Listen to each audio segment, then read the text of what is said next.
Ciao e bentornati sul canale. Questa qui è la parte 3 della serie del restauro del tornio Weiler. Se non avete visto i video precedenti, c'è una playlist. Vi consiglio perché ho fatto un grande lavoro iniziale di restauro, in più ho praticamente ricostruito da zero tutto l'impianto elettrico del tornio e lì potete vedere un po' tutto quello lì che ho fatto. Per guidare VFD ho fatto questa tabella in Excel con tutti i parametri di configurazione, il cablaggio e quant'altro. Se lasciate un commento io ve lo invio con piacere, senza nessun problema. Allora, oggi andiamo a programmare appunto il VFD. Questo VFD ha una particolarità. Ok, prima di tutto è cinese, ma devo dire io già lo uso da un po' di tempo sulla Deckel, sulla fresa Deckel, e vada a Dio. La particolarità di questo VFD è che praticamente ha un ingresso 240 volts monofase, ma ha un'uscita a 380 volts trifase, ed è differente rispetto agli altri VFD perché normalmente sono 240 all'ingresso, 240 in uscita ti dà trifase. Ma cosa avviene? Se sarà trifase ma è sottoalimentato, quindi quel motore a 380 volts non darà mai tutta la potenza che avrebbe dato se era collegato in rete alla 380. Quindi per noi, specialmente che abbiamo home shop e che non abbiamo a casa una linea trifase a 380, è un vantaggio enorme. Ma adesso andiamo che vi faccio vedere anche il pannello di controllo, cosa ho fatto le volte scorse. Inoltre io sono andato in Germania, mi sono scelto questo tornio della Weiler. La Weiler è una storica azienda tedesca specializzata nei torni. Tutt'oggi esiste, è una delle numero uno praticamente a livello mondiale nella produzione di torni. Fa sia torni tradizionali che torni CNC. Questo è un bestione praticamente di oltre 600 kg, ha quasi la mia età, ma è in ottime condizioni. Adesso lo sto riammodernando per poterlo usare. Fra poco venderò anche il mio, diciamo, vecchio tornio, per modo di dire, perché ha 2 anni, della Bernardo. Lo cambio perché ho bisogno di un tornio più grande, di una massa più grande. Devo fare alcuni lavori abbastanza importanti su pezzi pesanti e quindi ho bisogno di una massa maggiore, per questo cambio il Bernardo. Sono molto contento di quel tornio lì, va bene, anzi se qualcuno è interessato mi può lasciare un commento e possiamo entrare in trattativa. Considerate che ho robotizzato la marrevite, ho messo sul sistema di Cloud42 e quindi ho il controllo robotizzato della marrevite e del feed. E questo dà dei vantaggi enormi, perché non avendo la scatola Norton ogni volta dovete stare a cambiare gli ingranaggi per fare le filettature. Invece in quella maniera basta un touch sulla pulsantiera e programmate la macchina per la vostra filettatura. E oltre a questo potete vedere tutti i video che ho fatto su quel tornio, le finiture che lascia e quant'altro. È fantastico. Ma adesso ritorniamo al nostro Weiler, perché questo per me è il futuro. Adesso vi faccio vedere il pannello di controllo. Questo è il pannello di controllo che ho rifatto da zero, ho smantellato praticamente tutto il suo sistema perché era obsoleto e quindi ho rimesso un generale, ho messo il contattore, quindi questo è il generale, e da qui comandiamo appunto con l'autoritenuta il contattore, e qui potete vedere nei video precedenti un po' tutto quello lì che ho fatto. Questa è per la pompa, l'attivazione della pompa, mentre questa è per la lampada, e questo, che adesso non funziona perché devo programmare il VFD, è una grande cosa, è il brake resistor. Ho munito questo tornio di una frenata. Pensate quando dovete fare filettature molto piccole, dove non c'è spazio e non c'è praticamente via d'uscita, e quindi avere la possibilità di poter bloccare il mandrino immediatamente ti dà dei vantaggi enormi. Ok, questo è il VFD. Adesso la prima cosa da fare, dobbiamo mettere tutti i parametri che riguardano il motore, e io voglio comandarlo in modalità vettoriale, e quindi questa è la prima cosa da fare. Si programma spingendo program. Io già ho preimpostato prima P6 e si fa con queste frecce. Adesso dobbiamo andare a praticamente mettere 1 come valore. 1. Ok, adesso voglio inserire il valore vettoriale praticamente, e si seleziona facendo P0.06 e scegliendo 2. Il 2 sta per vector, quindi P0 già sono, perché l'avevo fatto prima, P06 002, quindi dovrebbe essere corretto. Usciamo. Adesso andiamo a selezionare l'autotuning.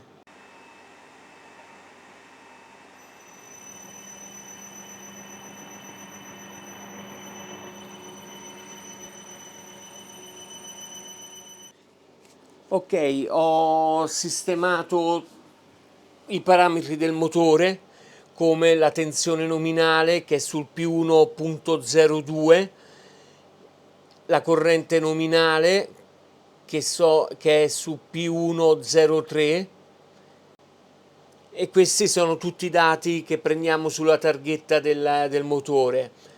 La frequenza, che è 50 Hz certamente, ed è su P104, e la velocità nominale, che è di 2830 giri al minuto, ed è praticamente su P105.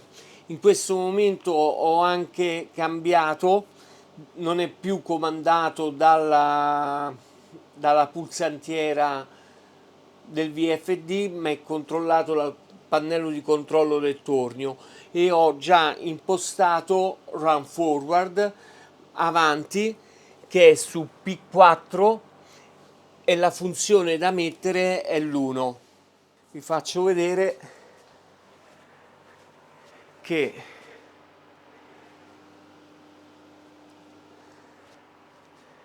se abbasso la leva,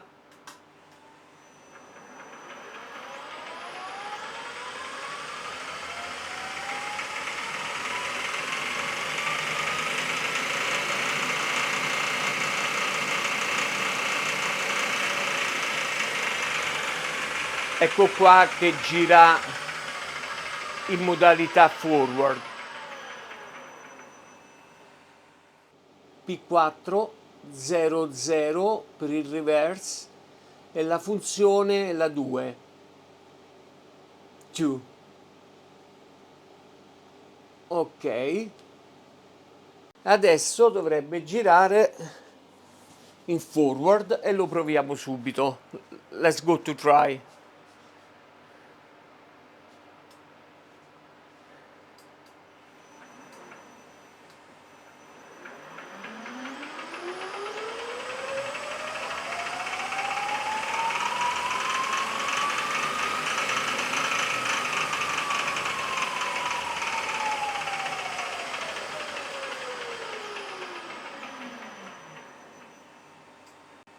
Ok,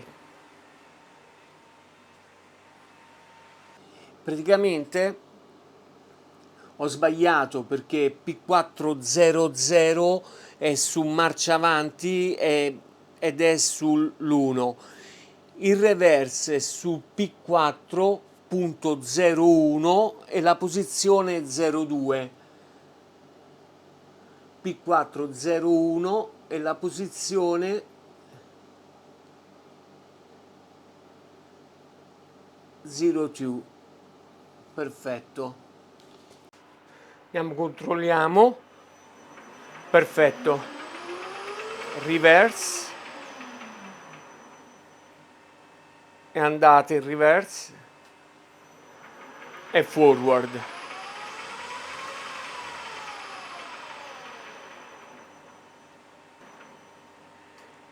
I comandi direzionali funzionano. Adesso dobbiamo fare tutto il resto. Questa è la tavola che ho fatto e che rendo disponibile. Adesso andiamo a programmare il Brick Resistor. Il Brick Resistor è su P6.10, pagina del manuale 94, questo è un riferimento per me. 0 è decelerazione fino allo stop, praticamente è il break ed è sempre attivo. Dopodiché andiamo a impostare dei parametri molto importanti che sono divisi per gruppo, accelerazione e decelerazione. Il gruppo 1 praticamente è quando andiamo a condurre il tornio nella maniera normale, diciamo, senza break resistor, e ho messo i valori temporali di frenata. L'accelerazione è su 4 secondi, mentre la decelerazione è su 1 secondo, ma la realtà è che adesso il tornio è senza la scatola Norton, senza gli ingranaggi, praticamente lavora quasi a vuoto se non fosse per la testa del tornio che all'interno ha degli ingranaggi.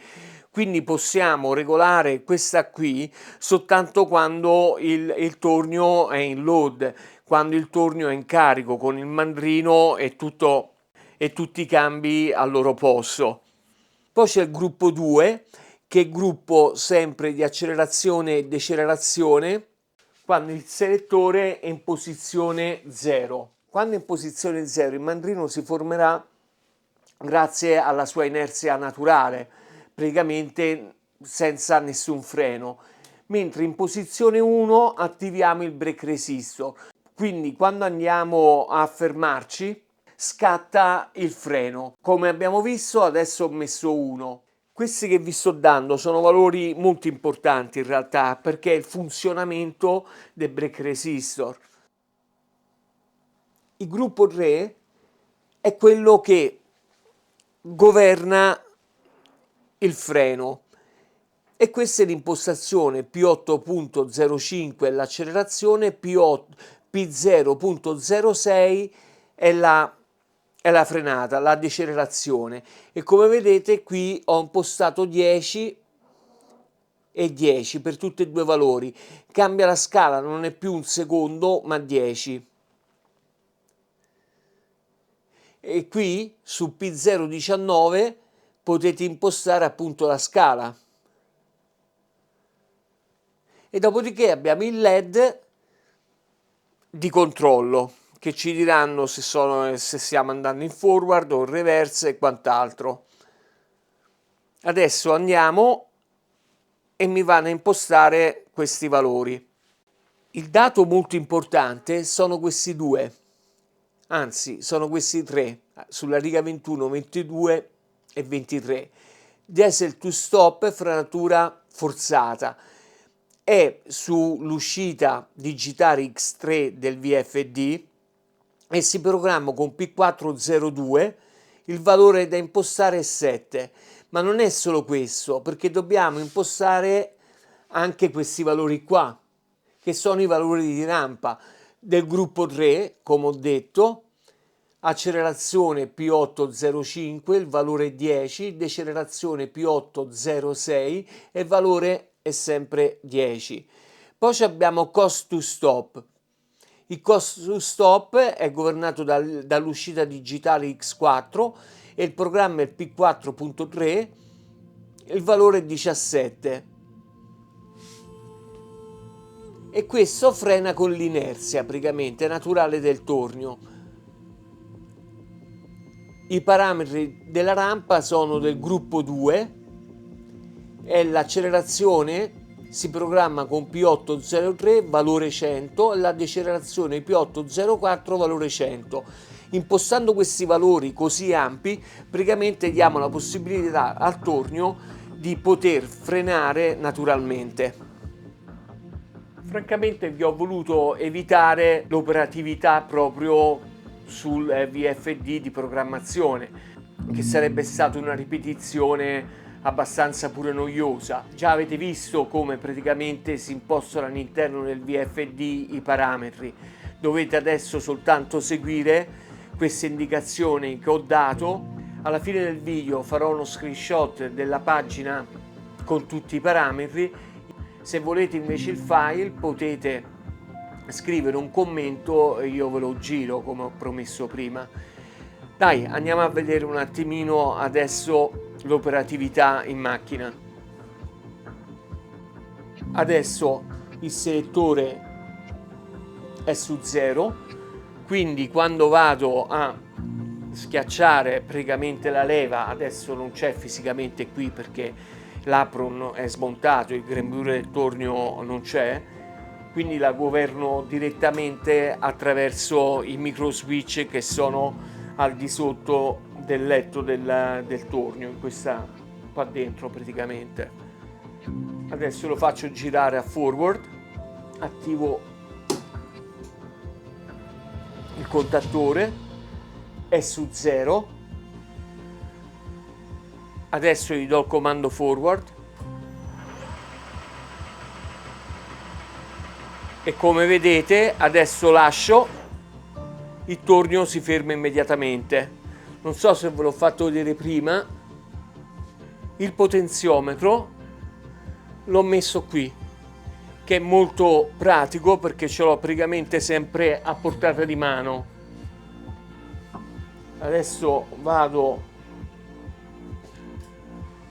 ad accendere in posizione forward e vedete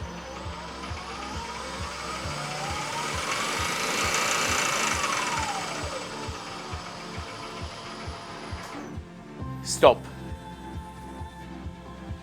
Non so se ve l'ho detto prima, ma il brake resistor praticamente è sempre attivo, non lo posso semplicemente governare on off con questo switch. Con questo switch andiamo soltanto a governare in realtà le velocità di accelerazione e decelerazione. In posizione 0 il tornio è impostato per la frenata dinamica, mentre in postazione 1 è con la frenata per sua inerzia naturale. Ho provato a invertire sia i parametri che i cavi, ma non c'è niente da fare. Devo cambiare interruttore perché questo è un normalmente aperto, mi serve un normalmente chiuso. Questo è il problema. Per attivare la funzione 1 mi serve appunto su 0, mi serve un normalmente chiuso. A quel punto posso cambiare la posizione, ma al momento non ce l'ho, quindi mi accontento così. Su 1 è con la frenata per sua inerzia naturale.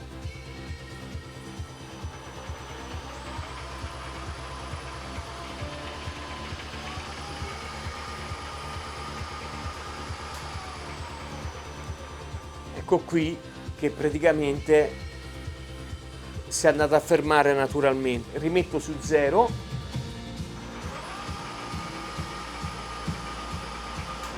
e si ferma col brake resistor. Ma ricordiamoci che questi parametri li dovrò rimpostare dopo, perché così il tornio non ha nessun tipo di carico. Se non avete la 380 a casa, vi consiglio di acquistare questi VFD. L'ingresso è monofase, uscita trifase a 380. Abbiamo così la possibilità di guidare i motori 380 nella loro corrente reale. Per questo video mi fermo così.